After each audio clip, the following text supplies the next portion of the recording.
In 2003, Ken Winiemko appeared in this courtroom after almost a decade in prison. He listened to a crime lab tech say what Winiemko knew all along. He was not the masked man who raped a Clinton Township woman in 1994. DNA evidence now proved it.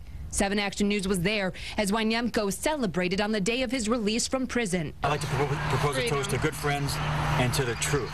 But the truth, bittersweet.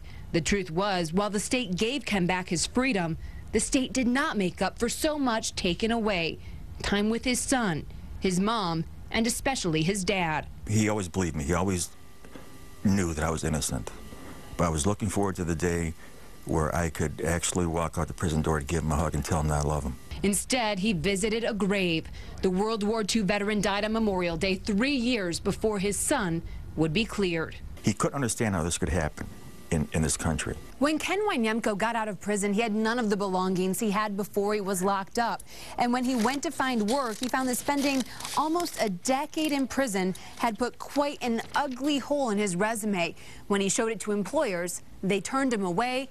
He found himself broke. They come out of prison with nothing. State Senator Stephen Beta says the state helps the guilty on parole with clothing, food, housing, and job placement. He says the state should help the innocent wrongfully convicted rebuild their lives too.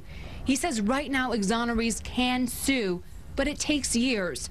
Senate Bill 61 would give immediate justice. It would pay up to $40,000 a year for time imprisoned, plus economic damages and legal expenses. A society that allows an injustice to be done in its name really has to examine what it's there for. Ken Winiemko appreciates Senator Beta's work. This is video recorded when both testified in support of wrongful conviction compensation several years ago.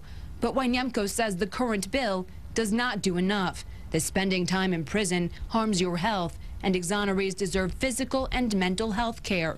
He says therapy helped him survive after the terror that is prison for an innocent man. I have seen people stabbed to death. I've seen people raped. I've seen older men being robbed. There were so many things that people take for granted everyday life. You know, being with family, being with friends. Ken Winiemko now is cherishing his freedom and struggling to stay healthy. Just days ago, he suffered from a heart attack. He is still recovering. In the meantime, he is asking you to write your lawmakers to get legislation passed for those who are wrongfully convicted. Kim Russell, 7 Action News.